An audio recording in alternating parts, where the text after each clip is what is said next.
Henry sir, இந்த star 2.0 பற்றி நம்ம ரொம்ப விரிவாக பேசணும் அப்படின்னு நினைக்கிறேன். இந்த 3.0 வந்து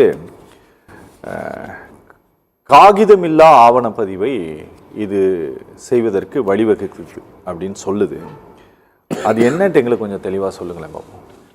இல்லை சார், ஆக்சுவலி பதிவுத்துறைக்கு வந்து 160 ஆண்டுகளுக்கு மேலான நீண்ட நெடிய வரலாறு உண்டு. கடந்த முத்தமிழறிஞர் கலைஞர் அவர்களுடைய ஆட்சியில் 2010ஆம் ஆண்டு ஸ்டார் திட்டம்னு சொல்லிட்டு இணைய வழியில் ஆவணங்களை சேமித்து வைக்கிறது உருவாக்குறதுக்கான ஒரு திட்டத்தை கொண்டு வந்தார்கள். பிறகு புரட்சித் தமிழர் எடப்பாடியார் அவர்களுடைய தலைமையில் 2018ஆம் ஆண்டு இந்த ஸ்டார் 2.0 திட்டம் மேம்படுத்தப்பட்ட திட்டமாக கொண்டு வரப்பட்டது.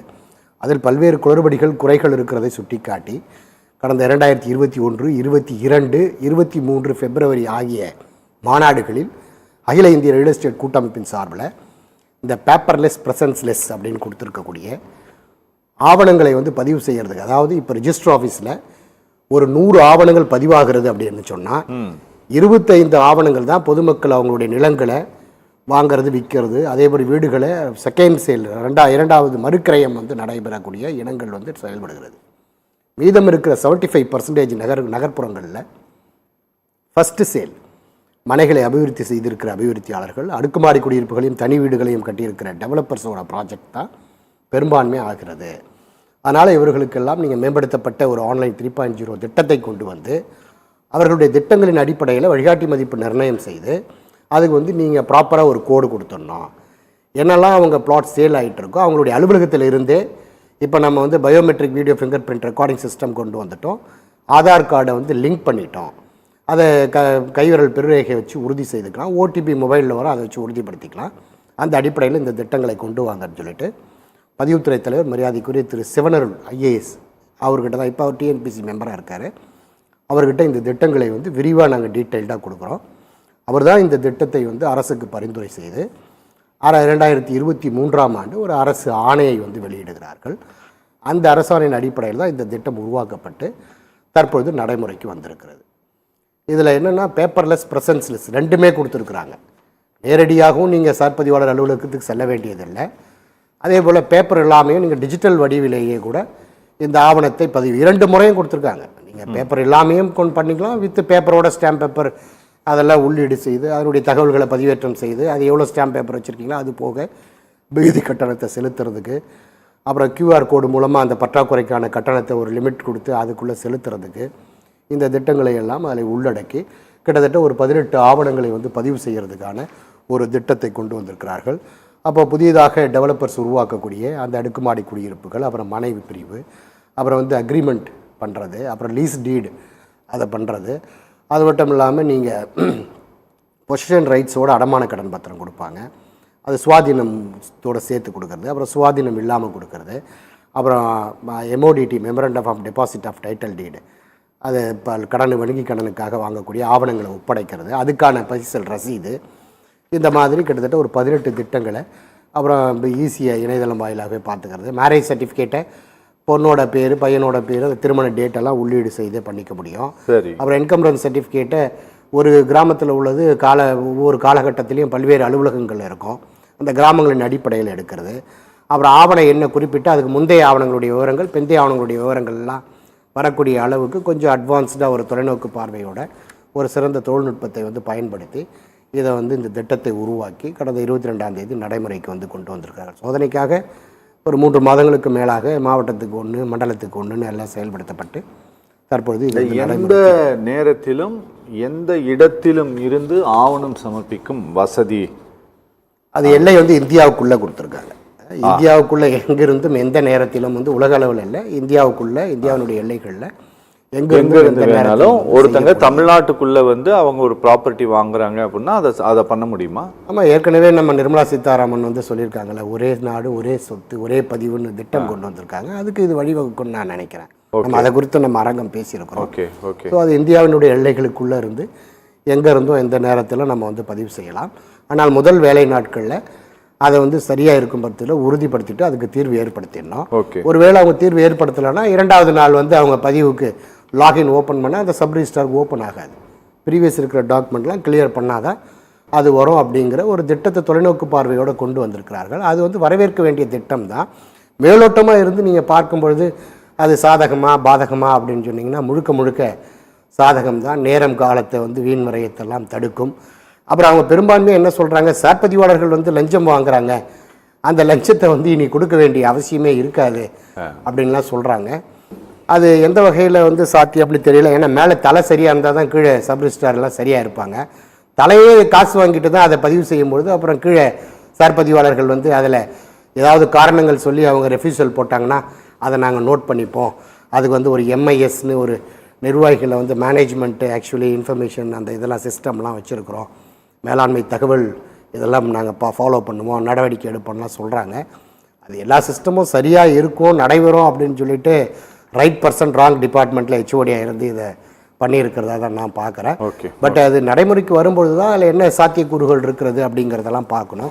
ஏன்னா நான் அவரோட இன் பர்சன் சந்தித்து பேசும்போது பதிவுத்துறை தலைவர் என்ன சொன்னார்னா, ஃபஸ்ட்டு சேலுக்கு மட்டும் நாங்கள் கொண்டு வரோம், அடுத்தது வந்து எல்லா ஆவணங்களுமே நம்ம இப்போ ஒரு 3 days வரைக்கும் இப்போ டைம் டியூரேஷன் கொடுக்குறோம், 3 working days. அதன் பிறகு அடுத்த வேலை நாட்களில் நீங்கள் சாட்டர்டே சண்டேலாம் உருவாக்குறீங்கன்னா மண்டேவில் இது வந்து ரிலீஸ் ஆகிடும். அது ரிலீஸ் ஆகலைன்னா டியூஸ்டே ஆட்டோமேட்டிக்காக அவங்களுக்கு லாகின் வந்து லாக் ஆகிடும் அப்படின்னு சொன்னார். அப்போ சொன்னேன், சார் இந்த மாதிரி எல்லா சொத்துக்களையுமே நீங்கள் கிரயம் பண்ணுறதுக்கான வழிமுறைகளை கொண்டு வந்துட்டிங்கன்னா பல பெருநகரங்களில் குறிப்பாக மதுரையிலலாம் 5 லட்ச ரூபா தான் சொத்து மதிப்பு இருக்கும், ஆனால் சந்தை மதிப்பு 5 கோடி ரூபா இருக்கும். அது ஏதோ மதுரையில் இருக்கிறவங்க அதை ஆளை கடத்தி அவளை கொண்டு போய் உட்கார வச்சு இதை ஆன்லைன்லேயே பதிவு முடிச்சுட்டு டாக்குமெண்ட் ரிலீஸ் ஆகிற வரைக்கும் அவங்கள கிட்னாப் பண்ணி வச்சுட்டு அனுப்பிச்சிட்டா என்ன பண்ண போகிறோம்? 5 லட்சம் மட்டும் ஆன்லைனில் அனுப்பிச்சிடுவோம் கைட்லைன் வேல்யூக்கு, மீதி இருக்கிற பணத்தை கொடுக்க முடியும். அந்த மாதிரி பல பெருநகரங்கள் 2 tier city 3 tier city எல்லாம் சந்தை மதிப்புக்கும் அரசு வழிகாட்டி மதிப்புக்கும் நிறைய வித்தியாசங்கள் இருக்கிறது. இப்போ கோயம்புத்தூர் மாதிரி இடையார்பாளையம் ஏரியாலாம் பார்த்தீங்கன்னா மார்க்கெட்லேயே 1.5 கோடி தான் இருக்கும், ஆனால் சந்தை மதிப்பு 4,36,00,000, மினிமம் 1000 ரூபா கைட்லைன் வேல்யூன்னு வச்சுட்டாங்க. அப்படிப்பட்ட இடங்கள்லாம் அந்த பிரச்சனைகள் குற்றங்கள் நடக்காது. ஏன்னா கம்பல்சரி டாக்குமெண்ட்டில் நம்ம வந்து ஆன்லைன் பேமெண்ட் டிரான்சாக்ஷன் வந்து மென்ஷன் பண்ணும்போது அப்போ இப்படி வித்தியாசங்கள் அதிகமாக இருக்கிற இடங்களில் அது பண்ணுறதுக்கு வாய்ப்புகள் இருக்கும். ஒன்று. அடுத்தபடியாக ஒரு குடும்பத்தில் வலிமையான ஒருத்தர் இருக்கிறான், ஒரு விடுதலை ஆவணமோ ஒரு பாகப்பிரிவினை ஆவணமோ பண்ணணும் அப்படின்னு நினைக்கும் போது ரொம்ப எளிமையாக அவன் வந்து மீதி இருக்கிறவங்களாம் கூப்பிட்டு உட்கார வச்சு த்ரிட்டன் பண்ணி போதிய அவேர்னஸ் இல்லாதவங்க எல்லாம் உட்கார வச்சு அழகாக அந்த ப்ராப்பர்ட்டியை தன்னுடைய பேரில் இணையதளம் வாயிலாகவே டிரான்ஸ்ஃபர் பண்ணிடுறதுக்கான வாய்ப்புகள்லாம் இதில் வந்து இருக்குது. எந்த அளவுக்கு இந்த திட்டம் வந்து மக்களுக்கு பயனுள்ளதாக இருக்குமோ அதை விட 2 மடங்கு அது மிக மோசமான விளைவுகளை பொதுமக்களுக்கு வந்து ஏற்படுத்தக்கூடிய வகையில் இந்த சட்டத்தில் நிறைய ஓட்டைகள் இருக்கு. இதுக்கெல்லாம் அவங்க என்ன பாதுகாப்பு அந்த பொதுமக்களுக்கு? இப்போ வீட்டுக்கு நீங்கள் வந்து போயிட்டு பதிவு பண்ணுறோம் அப்படின்ற விஷயங்களில் ஒரு சொத்தை ஒருத்தன் விற்கவே இல்லை, அவனை வலுக்கட்டாயமாக வீடு ஏறி குண்டர்களோட அடியாட்களோட இப்போ தான் சமீப காலமாக நடந்துகிட்ருக்கு, இது எல்லாத்தையும் பார்த்துட்டு தானே இருக்கும். அப்படி நீங்கள் வீட்டை ஏறி நீங்கள் இதை இணையதளம் வாயிலாகவே பதிவு செஞ்சு அவனை விடுவிக்கிற வரைக்கும் அவங்கள ஒரு வளையத்தில் சுற்றி வச்சுட்டு டாக்குமெண்ட்டை வாங்கிட்டா என்ன பண்ண போகிறாங்க? அப்புறம் பைசல் ரசீதுக்கு என்ன பண்ண போகிறாங்க? லீஸே கொடுக்கலன்னா அவங்ககிட்ட லீஸுக்கு வாங்கிட்டோம்னா ஈஸியாக பண்ணிடலாம். ஒரு ப்ராப்பர்ட்டி விற்கவே மாட்டோன்னா அவங்ககிட்ட அக்ரிமெண்ட்டை உட்கார வச்சு கார்னர் பண்ணி ஒரு லிட்டில் பிட் பேமெண்ட் கொடுத்துட்டு அக்ரிமெண்ட் என்டர் பண்ணிடலாம். இந்த மாதிரி பல நடைமுறை சிக்கல்கள் இருக்குது. அப்போ பொதுமக்களுக்கு என்ன மாதிரியான பாதுகாப்பை இந்த அரசு லீஸ் டீடுக்கோ இல்லை ரிலீஸ் டீடுக்கோ அடமானத்துக்கோ என்ன மாதிரி பாதுகாப்பு கொடுக்க போகுது, எப்படி நடைமுறைப்படுத்த போகுது அப்படிங்கிறதா மிகப்பெரிய $1 மில்லியன் கொஸ்டினாக இருக்குது. ஸோ அதுக்கு தான் ஒரு சரியான தீர்வு இந்த அரசு கொடுக்கணுன்றது தான் நம்மளுடைய வேண்டுகோள். பில்டர்ஸ் இந்தியா போன்ற ஒரு அமைப்பு, கிரெடாய் போன்ற ஒரு அமைப்பு, என்னோட ஆடியோ எனக்கு கேட்குது, அதை கட் பண்ணுங்க. இவர்கள் எல்லோரும் இதை வரவேற்கிறார்கள். இதனால் 9 லட்சம் எம்ஓடிக்கள் நேரடியாக வந்து கையெழுத்து போடக்கூடிய அந்த ஒரு பெரிய இது வந்து குறைஞ்சிரும். ஆனால் சேல் டீடு பண்ணுறவங்க நேரடியாக வெரிஃபிகேஷனுக்கு போகுதாங்க. இது முழுக்க அடுக்குமாடி குடியிருப்பு ஒரு பெரிய பில்டர்ஸ்க்காக செய்யப்பட்டிருக்கக்கூடிய மாற்றமா இந்த? இல்லை சார், ஒட்டுமொத்தமாக டெவலப்பர்ஸுக்கு சார். அவர் 25% தான் சொன்னார், நான் 75% சொல்லிட்டேன். சரி, 27 லட்சம். அவர் ஏதோ 36 lakhsனு ஒரு லாஸ்ட் இயர் மேபி உள்ள டாக்குமெண்ட்டோட எண்ணிக்கையை சொல்லியிருக்கலாம். நான் ஒட்டுமொத்தமாக 75% ஆவணப்பதிவுகளை வந்து நம்ம நிறுவனத்திலிருந்தோ அல்லது வீட்டிலிருந்தோ அல்லது இன்ஸ்டிடியூஷனல் ஃபினான்சியல் இன்ஸ்டிடியூஷனில் இருந்தோ கவர்மெண்ட் ஆஃபீஸில் இருந்தோ இதை பதிவு செய்ய முடியும்னு சொல்லியிருக்கேன். என்ன மாதிரியான ஆவணங்கள்லாம் பண்ண முடியும்னா, கட்டுமான நிறுவனத்திடமிருந்து புதிய அடுக்குமாடி குடியிருப்புகளை இதில் நம்ம பண்ணிட முடியும். அடுத்து லேஅவுட் டெவலப்பர்ஸ், மனைப்பிரிவுகளில் இருக்கக்கூடிய பெரும்பாலான மனைகளை வந்து ஃபஸ்ட்டு சேல் டீடை இதில் பண்ணிடலாம். அடுத்தது இதை வந்து வீட்டில் இருந்தோ நிறுவனத்தில் இருந்தோ செஞ்சிட முடியும். அடுத்து விற்பனை உடன்படிக்கை, சேல் அக்ரிமெண்ட். அதில் தான் ப்ராப்ளம் இருக்குன்னு சொல்ல வந்தேன். சேல் அக்ரிமெண்ட் நீங்கள் ஒருத்தன் விற்கவே இல்லை, அவனை கிட்னாப் பண்ணி கடத்தி கத்தி முனையில் அவங்ககிட்ட சொத்தை எழுதி வாங்கிட முடியும். இதில் அதுக்கான பாதுகாப்பு என்னங்கிறதா இங்கே கேள்விக்குறி. அடுத்தது லீஸ் டீட். ஒரு ப்ராப்பர்ட்டி நீங்கள் வேணும்னு நினைக்கிறீங்க, அவன் பண்ணியே தர மாட்டேன்றான். 99 இயர்ஸ் லீஸ்க்கு முடிச்சிடலாம். அந்த ப்ராப்பர்ட்டியே சேல் டீடுக்கான அண்ணனுக்கு தெரியும். 33 இயர்ஸ் இன்ட்டு 3 டைம்ஸ் முடிச்சிடுவோம். அடுத்து அக்ரிமெண்ட் ஆஃப் லீஸ். அடுத்து உரிமை ஆவணங்கள் ஒப்படைப்பு, டெபாசிட் ஆஃப் டைட்டில் டீட். அதில் இஷ்யூவே இல்லை, ஏன்னா யார் லோன் கொடுக்குறாங்களோ அந்த அமௌண்ட்டை அதில் மென்ஷன் பண்ண போகிறோம், அதில் எந்த இஷ்யூவும் இல்லை. அடுத்தது ரிசிப்ட், ரசீது ஆகும், அதுலேயும் ப்ராப்ளம்ஸ் இல்லை.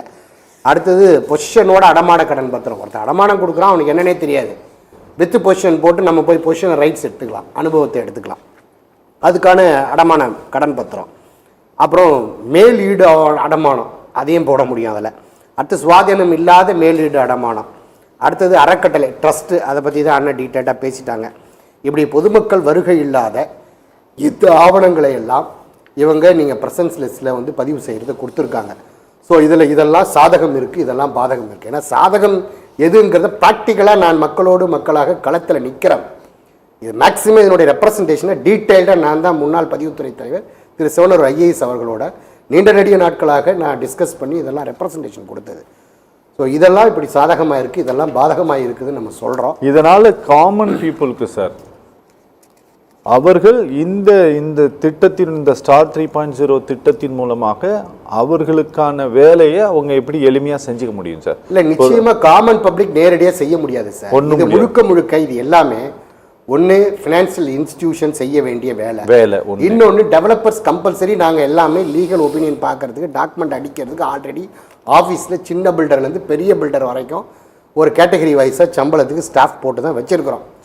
எங்கள் ஸ்டாஃபை வச்சு நாங்கள் அதை கன்ஃபார்மாக அதை எக்ஸிக்யூட் பண்ணிவிடுவோம், அதில் ப்ராப்ளமே இல்லை. சரி, இது வந்து ஃபஸ்ட்டு சேல் டீடுக்கு மாத்திரம் தான் நாங்கள் ரெப்ரசன்டேஷன் கொடுத்தோம். ஓகே, லேஅவுட்டுக்கும் அண்டு அப்பார்ட்மெண்ட்ஸுக்கும் இண்டிபெண்டன்ட் வில்லாஸ்க்கும் அதுக்கான பேங்க் மார்க்கேஜுக்கும் ரிசிப்ட்டுக்கும் மட்டும்தான் 5 இனங்களுக்கு மட்டும்தான் நாங்கள் கோரிக்கை கொடுத்தது அகில இந்திய ரியல் எஸ்டேட் கூட்டமைப்பின் சார்பில், ஃபெய்ரா சார்பில். ஆனால் கூடுதலாக இதெல்லாம் எதுக்காக, யாருக்காக, ஏன் அப்படிங்கிறது தெரியல. இப்போ மதுரையில் ஒரு 5 கோடி ரூபா உள்ள சொத்து மதிப்பு 5 லட்ச ரூபா தான் கைட்லைன் வேல்யூ இருக்குது.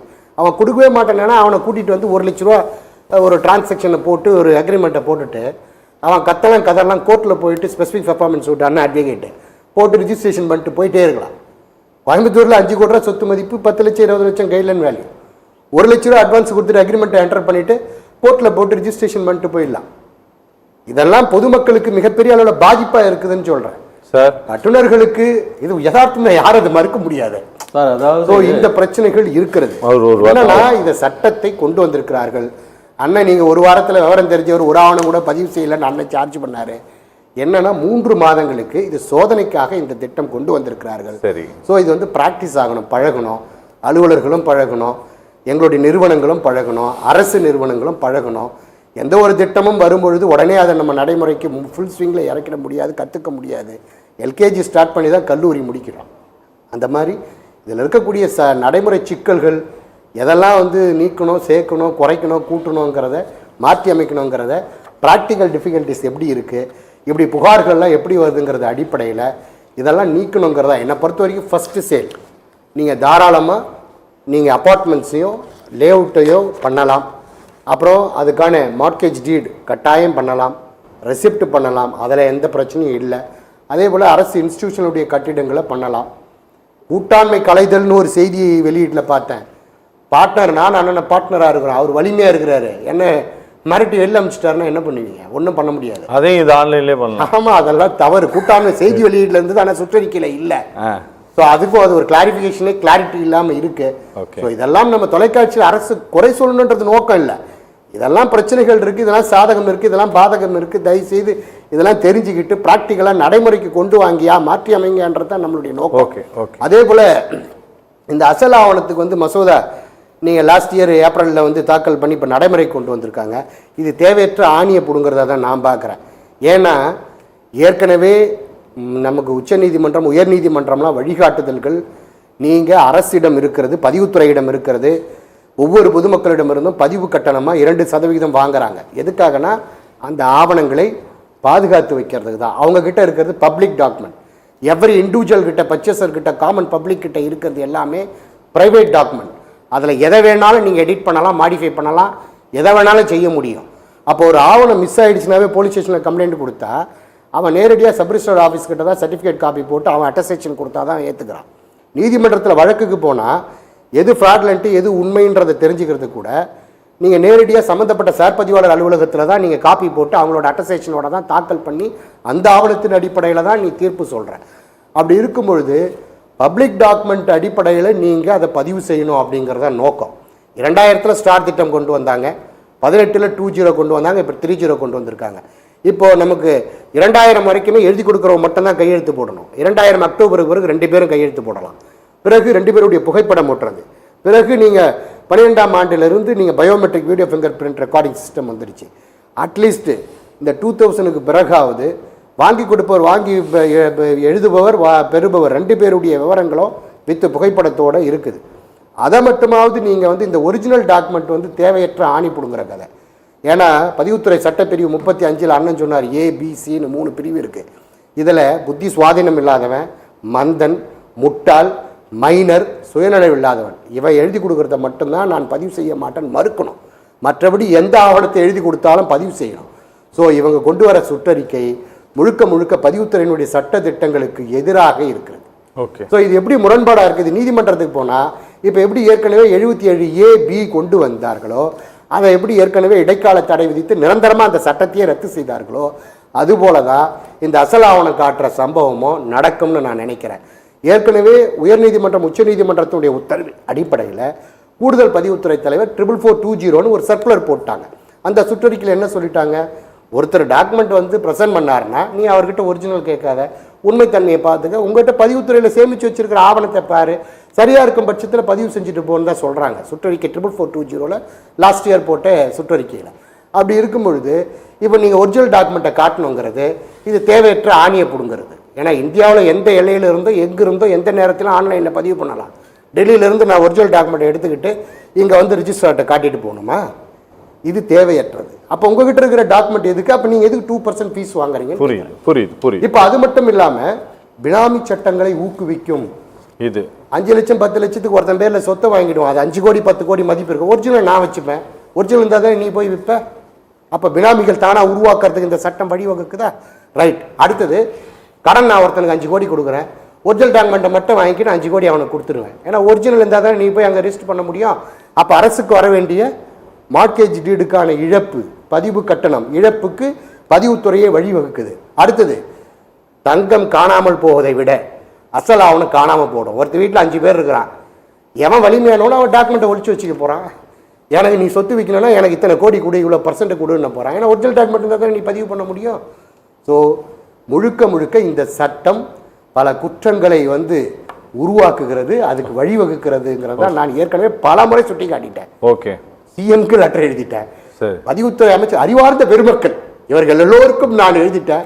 ஆனால் இந்த திட்டம் அறிவிலி திட்டமாகத்தான் அவர்கள் கொண்டு வந்திருக்கிறார்கள். இதை ஃபெய்ரா கூட்டமைப்பு வன்மையாக கண்டிக்கிறது. சார், இது பேப்பர்லெஸ் அப்படின்னோடனே சுத்தமாகவே டிஜிட்டலில் தான் இருக்கும்னு சொல்லிட்டு அண்ணன் சொல்லிட்டாங்க. ஆப்ஷன் இருக்குது.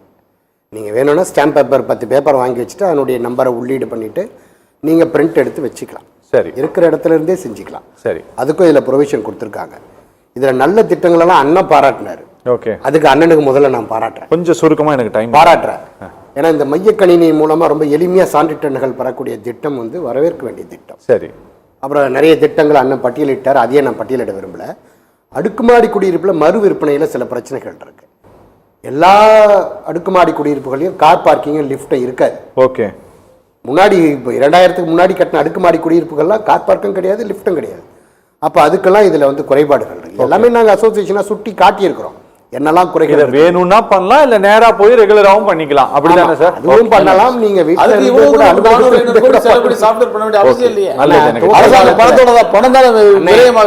முத இணையதளம் 2000வது வண்டும் போது வெறும் 64 kbps டயல்-அப் CD தானே.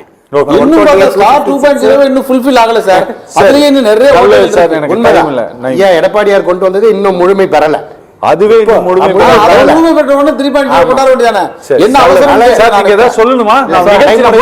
நடைமுறைக்கு வரும் பொழுது இப்ப அண்ணன் எப்படி பேப்பர்லெஸ் இப்ப நோட் இல்லாம டிஜிட்டல்ல நம்ம மணி அனுப்பிட்டு இருக்கிறோமோ அந்த மாதிரி டிஜிட்டல்ல எல்லாரும் பழகிடுவாங்க.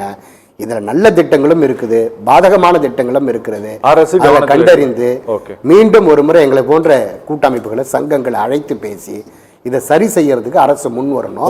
ஒரே விஷயம், துறையை நீங்க வந்து துறையை கணினிமயமாக்குற ஒரு பக்கம் இருந்தா கூட துறையோட பணியாளர்கள் நலனையும் பேணணும்.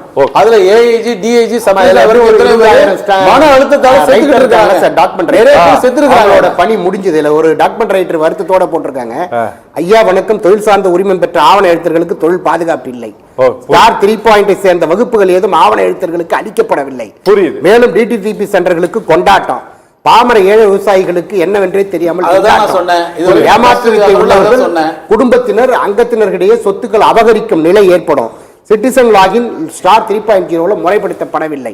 ஸ்டார் 3.0 ஆவண எழுத்துக்களுக்கும் அடைக்கலம் கொடுக்குதுன்னு ஒரு ஆவண திட்டம் வந்து 3.0 திட்டம் கொண்டு வருவதற்கே ஃபெய்ராவினுடைய அந்த கோரிக்கை தான் முதல் காரணமா அமைஞ்சது சார். ரொம்ப நாங்க இல்லாம இந்த திட்டம் வரலங்கிறதையும் பதிவு பண்றேன்.